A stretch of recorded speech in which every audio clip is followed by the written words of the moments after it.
बिस्मिल्लाहिर्रहमानिर्रहीम, अस्सलाम वालेकुम। मैं गौहर बट सियासत के प्लेटफॉर्म से आपकी खिदमत में हाजिर हूँ। सबसे पहले दरख्वास्त है कि चैनल को सब्सक्राइब कर लें और बेल आइकन ज़रूर दबा दें ताकि आप तक मेरा व्लॉग बर वक्त पहुँच सके। खबर यह है कि गैंग ऑफ 5 के लिए फांसी का फंदा तैयार है और गैंग ऑफ 5 में से एक यानी फवाद चौधरी फ़ौज और अदलिया के साथ सीधे हो गए। भाई जी, ये मामला क्या है, इस पर बात करेंगे। सुप्रीम कोर्ट ऑफ पाकिस्तान ने 3 अप्रैल के जो इक़दाम थे डिप्टी स्पीकर कासिम सूरी साहब के, उसके हवाले से अज़ खुद नोटिस लिया था और अज़ खुद नोटिस की समाअत की। फिर उसके बाद उन्होंने फ़ैसला दिया और फ़ैसला देते हुए उन्होंने उस वक्त ये कहा था, शॉर्ट जजमेंट थी और उस शॉर्ट जजमेंट में ये कहा गया था कि जनाब ये डिप्टी स्पीकर जी गल्लां कर रहे हैं सब झूठे गहरा ही नहीं है।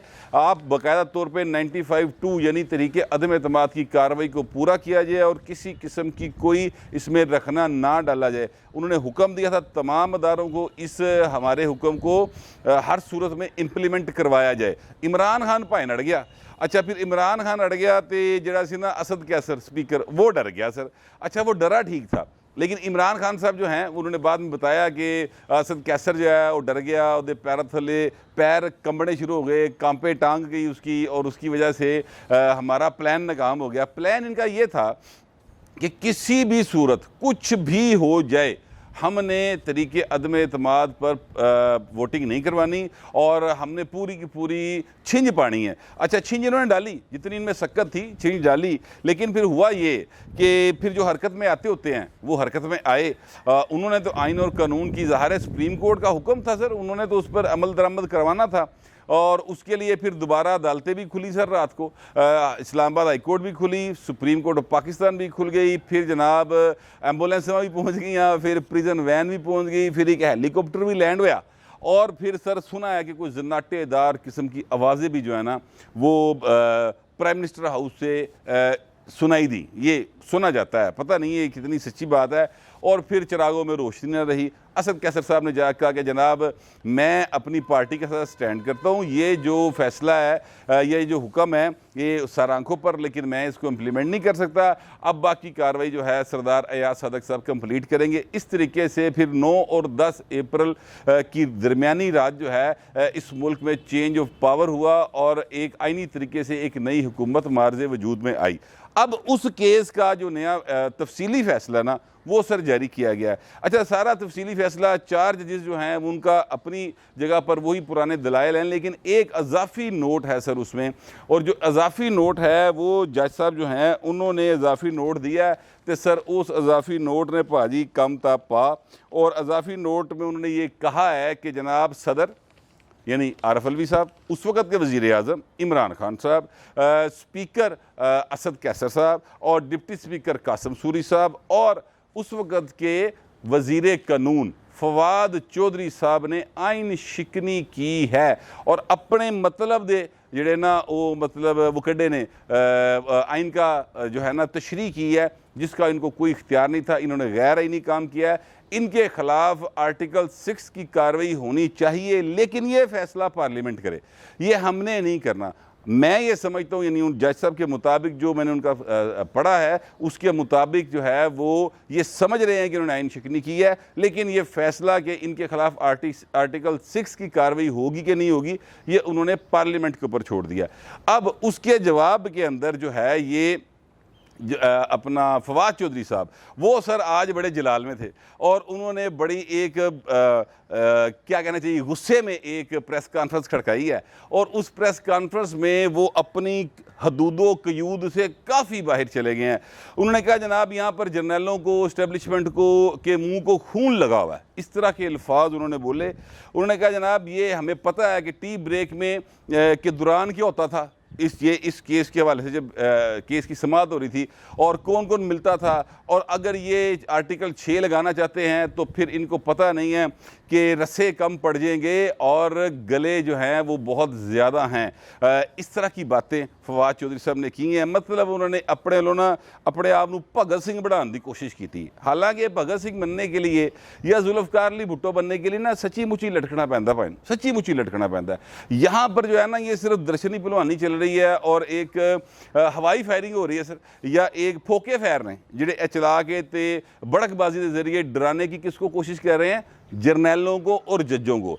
अच्छा, अब मैं इनकी सारी बातों के ऊपर ना मुझे ज़रा हासा भी आया, लेकिन कुछ बातें अगर देखा जाए तो माजी के एतबार से उन्होंने ठीक भी की हैं। वो कहते हैं कि एक यानी ये अजीब बात है, इस्टेब्लिशमेंट जो है वो एक दिन ये एक फैसला करती है कि हमने इसको लेके आना है, अगले दिन दूसरा फैसला कर लेती है कि असी उन्होंने लेके आना है। तो इन्हें एक पॉलिसी बनानी पड़ेगी। मतलब उन्होंने कहना है वे कि असी भी इस्टेब्लिशमेंट की मर्जी न लाए सा ते ए भी इस्टेब्लिशमेंट की मर्जी न लाए ने, और वो इससे पहली हुकूमतें जो आई हैं उनको भी इस्टेब्लिशमेंट की मर्जी ही गर्दान रहे हैं। अच्छा, अब इसमें एक बात तो किसी हद तक दुरुस्त है। देखिए, जब क्या कहना चाहिए बेनज़ीर भुट्टो साहबा पाकिस्तान आई 1986 में, उनका बहुत ज़बरदस्त जो है इस्तकबाल हुआ था, बहुत बड़ा इस्तकबाल था। पाकिस्तान की तारीख नहीं सर, मेरा ख्याल है कि एशिया की तारीख में इतना बड़ा इस्तकबाल किसी का नहीं हुआ। बीबीसी ने रिपोर्ट किया था उस वक़्त जो है वो 1 मिलियन लोग, अच्छा 1 मिलियन थे, लेकिन लोग यहाँ पर लोकल जो थे वो 3 मिलियन कह रहे थे, बाहर मिलियंस में थे। ये बात एथों वाले भी मानते थे, उथों वाले भी मानते। लिहाजा वो उसको रोकने के लिए फिर इस्टेब्लिशमेंट ने एक साजिश की और फिर एक इत्तेहाद बनाया गया, और इसका इतराफ़ जो है बरमला हमीद गुल जो अब दुनिया में नहीं रहे, उन्होंने इसका एतराफ़ किया था। अच्छा, उसके बाद सर फिर ये चीज़ें चलती चली गई। बेनज़ीर भुट्टो के जो इंतखाबात चोरी किए गए थे उस पर केस हुआ, उस केस का फ़ैसला आया, फ़ैसले से इम्प्लीमेंट कोई नहीं हुआ पाए। वो दो, एक जज साहब तो दुनिया में नहीं रहे, 3 जो है ना इसके कल्प्रेट वो मौजूद हैं, और चौथा पाकिस्तान से बाहर है। किसी एक ते कोई भाई सजा नहीं हुई। ठीक है, ये सिलसिला चलता गया, कभी इसकी बारी कभी उसकी बारी, कोई कहता था ये साजिश करके आ गया, कोई कहता ये साजिश करके आ गया। लेकिन अवाम का हकीकी मैंडेट जो था सर वो 2018 में भी चोरी हुआ था, और RTS के बिठा के चोरी किया गया था। RTS बिठाई सर, तो फिर वो फिर भी काम नहीं बनया। फिर सर जहाज़ चलाना पाया भाई, ठीक है, वो जंगीर तरीन का जहाज़ चला, अलीम खान के पैसे चले, और इसके बावजूद फिर जाके कितो जनाब 2-3 वोटा तो जाके इमरान खान वज़ीर आज़म बन सकिया। ये जो प्रोजेक्ट इमरान लॉन्च हुआ ना सर, ये जनरल ज़िया ने किया था। तो फवाद चौधरी साहब, बातें खुलें, अच्छी बात है, खुलनी चाहिए, कौम के सामने सब कुछ आना चाहिए।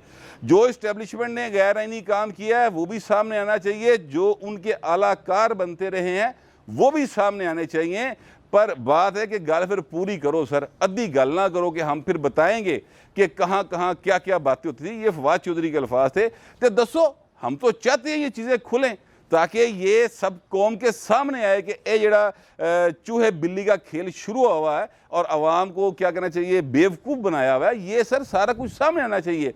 अदलिया ने बिल्कुल गलत फैसले दिए। माजी में भुट्टो साहब का कत्ल का फैसला गलत था, वो जिन्होंने फैसला दिया वो मान गए भाई बाचो। जस्टिस नसीम हसन शाह का इतराफ़ी बयान मौजूद है, जियो पर उन्होंने इफ्तिखार अहमद को इंटरव्यू देते हुए ये बात तस्लीम की थी कि हम पर जो है वो जनरल ज़िया का प्रेशर था। अच्छा, जो उस वक्त नज़रिया ज़रूरत घड़िया गया सी भाई, वैसे नज़रिया ज़रूरत उससे पहले घड़ा गया था मौलवी तमीज़ुद्दीन केस में, लेकिन उसको उस वक्त भी लागू किया गया। तो वो जो जज सन, मैं तो ये ज़ाती तौर पे समझता हूँ कि बहुत ही पुरानी गल ना करिए। 1973 के कॉन्स्टिट्यूशन के बनने के बाद, चूँकि वो एक मुतफ़िका दस्तावेज़ है, उसके बनने के बाद जिसने जहाँ जहाँ आइन शिकनी की है और उसमें ताउन किया है सर, उन्हें सारे लटका दे। और रसे बड़े फवाद, ऐसा फिक्र ना करो, बड़े रसे भरया पे थे, वहाँ साला बाजार भी थे, अगले सूत्र मंडी भी, घबराओ ना, रसे बड़े सर, तुसी लटकण वाले बनो। जिसने ये आइन के साथ आइन शिकनी की है उसको तोड़ा है, किसी एक को नहीं बचना चाहिए। मैं यकीन करें इस बात पर, ईमान की हद तक यकीन करता हूं कि जो भी आइन मौजूद है, जो भी आपने कानून बनाया हुआ है, अगर उस पर मनोन अमल नहीं होगा तब तक पाकिस्तान तरक्की नहीं कर सकता। ना यहाँ पर माशी खुशहाली आ सकती है, ना यहाँ पर कोई साइंस या टेक्नोलॉजी के अंदर कोई बात आगे बढ़ सकती है, ना ही यहाँ के अंदर कोई समाज जो है वो आगे जा सकता है। आप देख लें दुनिया की तारीख सर भरी पड़ी है। जिन ममालिक ने यानी जर्मनी जापान बर्बाद हो गए सर, बर्बाद हो गए, उत्थे कख कंडा नहीं रहा। लेकिन इसके बावजूद उन्होंने जो भी कानून बनाया उस पर अमल किया, और आज वो दुनिया के जो अमीर तरीन ममालिक की एक फहरिस्त बनी है ना सर, कोई 40-50 के करीब है, उनमें उन दोनों का नाम आता है हजूर। ये ईरान है, बुरा हालते बोंके दिहाड़े इन्ने बड़े पैसे लैके जाओ तो एक डब्बी रोटी आती, ठीक है, लेकिन उसकी इकॉनमी कहाँ खड़ी है। उसके कानून से मैं इतफाक करता हूँ या इख्तलाफ करता हूँ, वो अलग बात है, लेकिन जो उन्होंने बनाया ना उस पर उन्होंने अमल किया।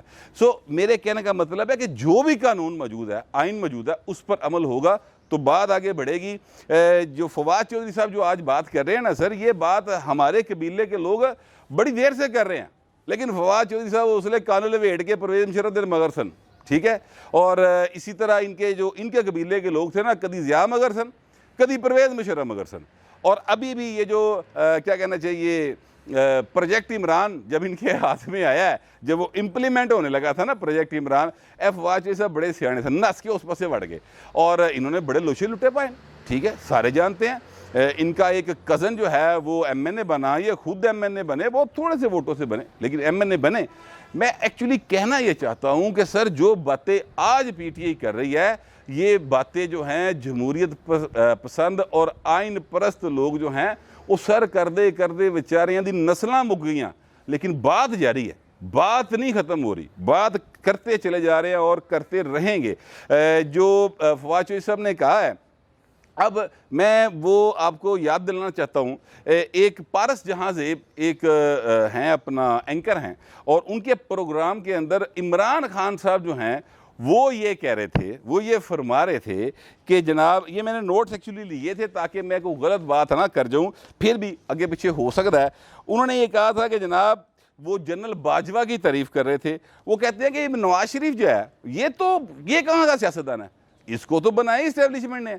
तो ये जनरल बाजवा को सिर्फ इसलिए कह रहा है कि जनाब के मैनू बना दे वज़ीर आज़म तो इमरान नू ला दे, ये सिर्फ इतनी बात कर रहे हैं। और आज जो बातें फवाद चौधरी साहब कर रहे हैं या इमरान खान कर रहे हैं, जो आप नवाज शरीफ के ऊपर लगाते थे वही बातें तो आप अब कर रहे हैं। आप में से कभी किसी ने आइन की पासदारी का, आप में से किसी ने कानून की पासदारी का, कभी जमहूरियत का, कि जमहूरियत यहाँ पर सही मानों में नाफजुल अमल हो जाए, इसकी बात नहीं की। इमरान खान साहब के हवाले से मैं ये बात कई बार कह चुका हूँ पिछले 11 साल से, यानी 30 अक्टूबर 2011 से लेकर आज तक कभी इमरान खान ने आइन की सरबुलंदी की, आइन की पासदारी की, जमहूरियत के मुकम्मल नफाज की कभी कोई बात की हो, किसी तकरीर में की हो, किसी प्रेस कॉन्फ्रेंस में की हो। सर मेरे नॉलेज में इजाफा फरमा दें, मैं इनको बड़ी मुद्दत से कवर कर रहा हूँ। इन्होंने जी 22 साल या 26 साल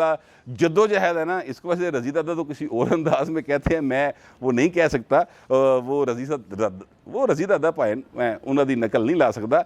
तो ये जो भी जद्दोजहद है ना सर, ये लाहौर की गलियां च हुई, साढ़े सामने हुई, सानू पता है किन्नी की जद्दोजहद सी, सानू पता है किवें जनाब नूं चुक के उत्ते लिजाया जांदा सी। इमरान खान के घर बच्चा पैदा होया तो एक्सक्लूसिव खबर छपदी सी, जनाब रईस अंसारी साहब जियो के ब्यूरो चीफ हैं, जंग के अंदर इमरान खान के घर बच्चा पैदा हो गया जिवें 3 सिर वाला पैदा हो गया, यानी इस तरह से बाकायदा हाइप दी जाती थी बाकायदा तौर पर इमरान खान को। तो सर जनरल ज़ियाद दौर का प्रोजेक्ट सी, बहरहाल अब उससे यू टर्न ले लिया इस्टेब्लिशमेंट ने।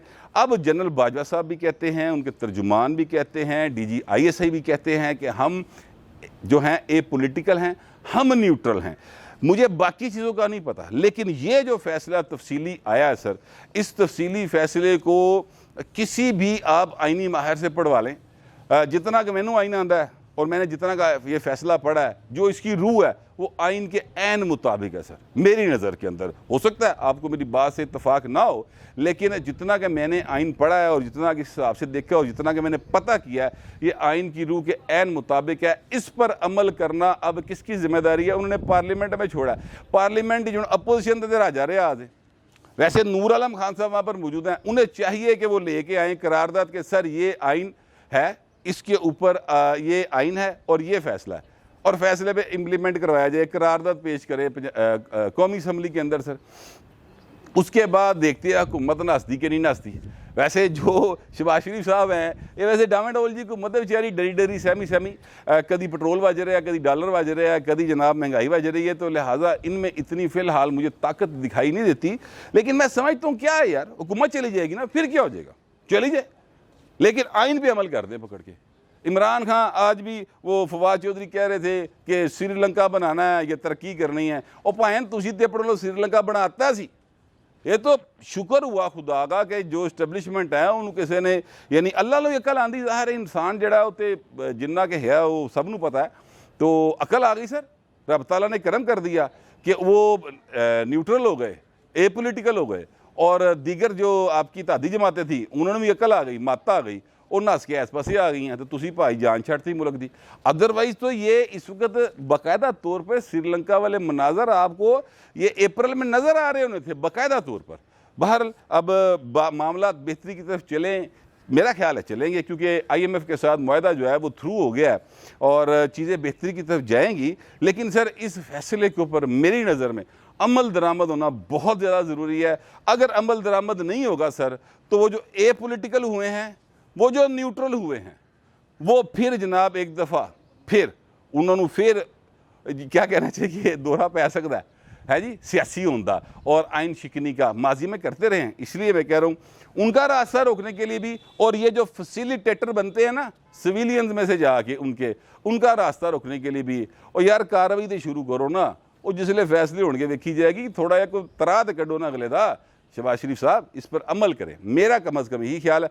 पता नहीं आप लोगों का क्या ख्याल है, जो भी ख्याल होगा लिख ज़रूर दीजिएगा, मगर ज़रा तहजीब के साथ। फिलवक्त इतना ही, मिलते हैं अगले व्लॉग में।